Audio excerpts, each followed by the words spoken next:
This is not just any potato. This is a forgiveness potato. Now, you may be wondering why I am carrying a forgiveness potato. So let me just ask you a question. Who here finds it really easy to forgive? Yeah, a few of you. Great. And who here finds it really hard to forgive? Maybe you don't know how. Yeah, a couple of you. And who here, somewhere in between, yeah, sometimes I can forgive, yeah, and sometimes those bastards, don't get me started. We've all been there.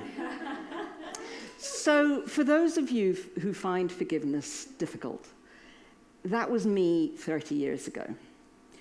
I was very black and white. I was either you're for me or you're against me, and that is it. And when people hurt or spoke against me, I would brood, and I would brood, and I would brood. And as the resentment went up and the grudge deepened, I would become more and more locked into my story about how awful they were and how I couldn't possibly forgive them. That changed about 30 years ago. So I was working as a change management consultant, and the company I was working in, the staff there were very nervous about our project because it was clear it was going to impact their jobs. They didn't like the business process stream that I was leading, and they didn't like me. And this got worse when they realized that my employers were lying when they said they would take me out because they were going to leave me there. They were stuck with me. So they started to bully me. And this bullying 100% mirrored the bullying that I had experienced decades before at business school. In particular, I was put into Coventry. Now, for those of you who don't know this, being put into Coventry, it's where people, they just ignore you. They act as if you don't exist. It's the ultimate form of exclusion. And it got worse and it got worse until the point where I could not face going into work. And that, coupled with I'd been working all the hours God sent up until that point, and a general unhappiness about the way of the world and myself, spiraled into clinical depression. For various reasons which I won't go into, I did not want to take the pills. I didn't want to take antidepressants. So I set out on a journey, a bit like Eat, Pray, Love. I set out on a journey to find something that would work. And I tried all sorts. I tried psychotherapy, I tried rebirthing, kundalini work, primal scream, various forms of self-torture masquerading as personal development. I suspect some of you have been there too. And eventually somebody said to me that I needed a mentor, and they recommended this one mentor. Had the session with the mentor.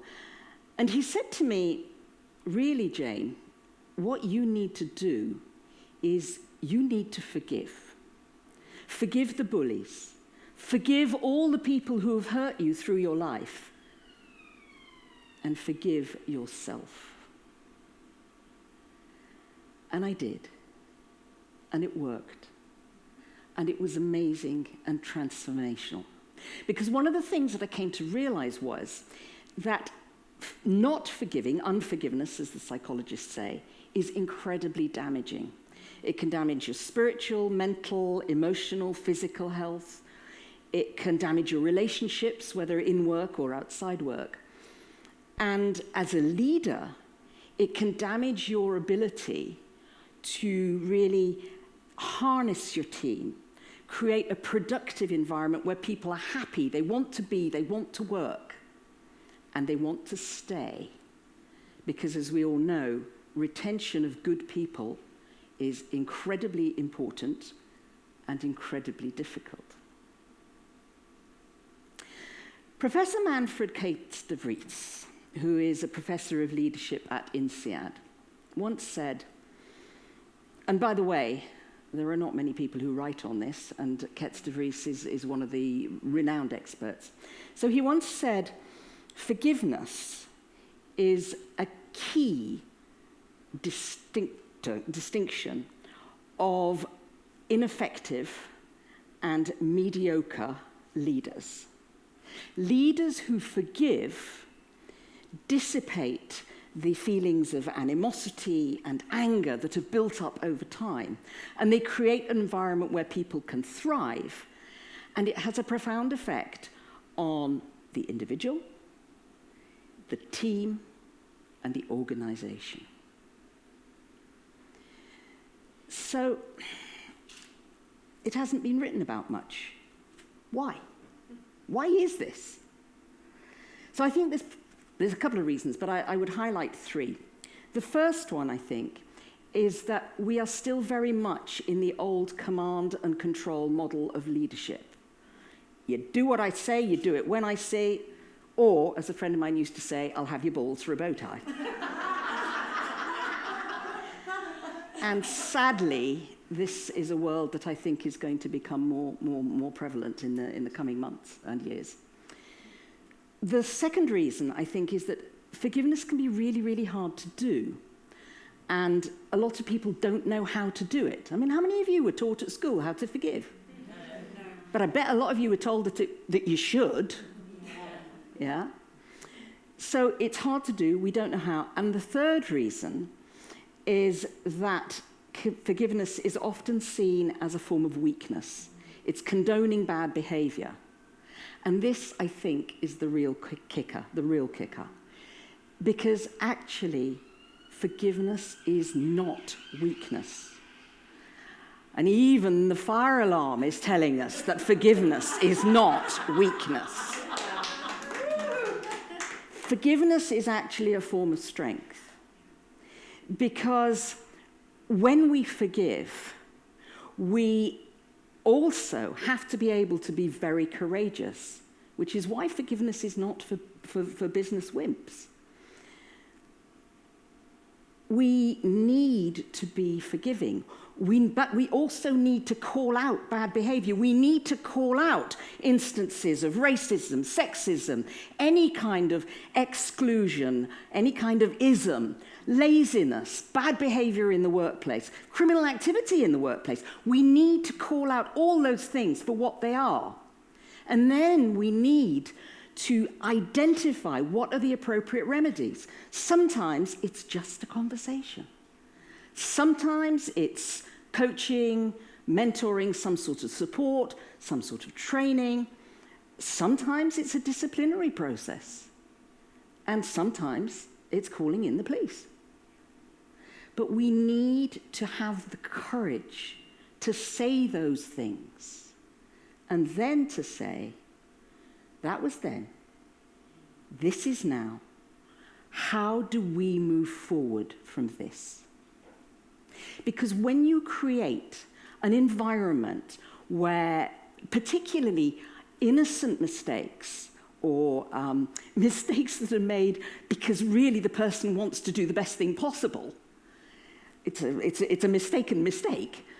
When we don't forgive that sort of thing, we create an environment where people hide, they pretend, they blame other people. It was them, it wasn't me. Never happened.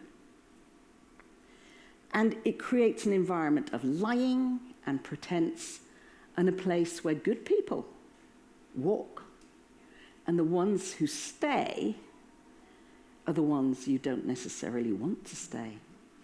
And above all, it overall creates a toxic environment. So I'd like to share with you a story. It's a Taoist teaching tale about forgiveness. And in all these tales, there is a sage and there is a disciple. And the sage has a beard. And it's a very long beard, because all sages have long beards. So this particular sage called his disciple unto him. And he gave him an empty sack and a basket of potatoes.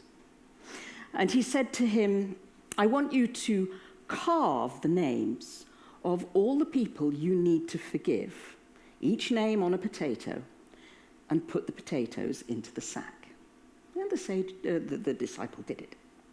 And then the sage said, now, go out with your sack, carry it around wherever you go for the whole week, and then come back and we'll talk.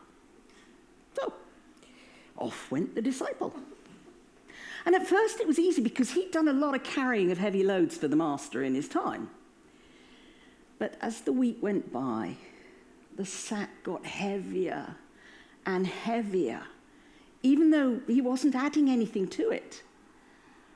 And worse, with this heavy, heavy sack, it began to stink because all the potatoes began to fester and rot.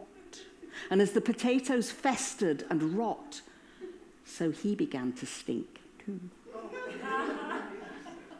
At the end of the week, he came back to the sage.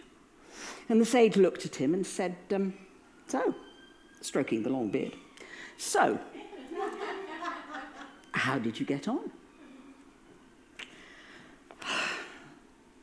Well, master, it was very difficult. But I have learnt that it's really important that we forgive because we are holding on to these festering hates and harms, and it's smelly and it's heavy.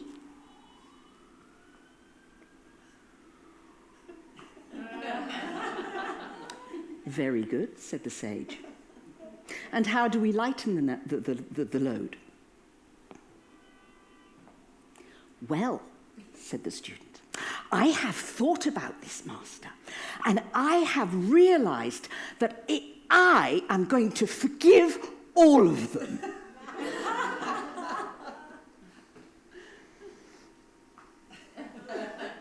Congratulations, said the sage, with a wry smile. He said, you've forgiven all of them? Yes. So he invited the disciple to take all the potatoes out of the bag, out of the sack. And when he'd done it, there was the disciple, looking excited and optimistic.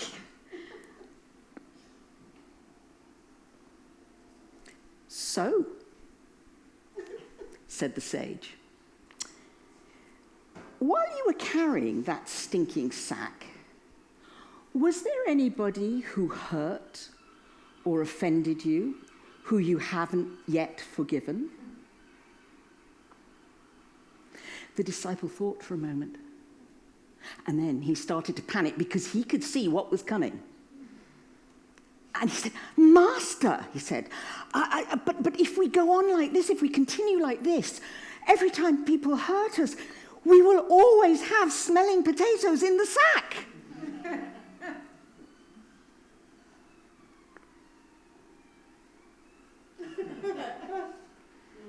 Yes, said the sage. For as long as you do not forgive those who hurt you or harm you, you will always have potatoes in the sack. And so it is with my potato. And if any of you are in any kind of a doubt about the impact that unforgiveness, not forgiving, might be having upon you, try walking around for an afternoon with a cut potato in your hand, and you will soon start to appreciate exactly what you're doing to yourself and what you're doing in your workplace. Another quote from Ketz de Vries, because like others in this group, I like quotes. So Ketz de Vries also said that forgiving is not forgetting. When we forgive, really forgive, what we're doing is we heal the past.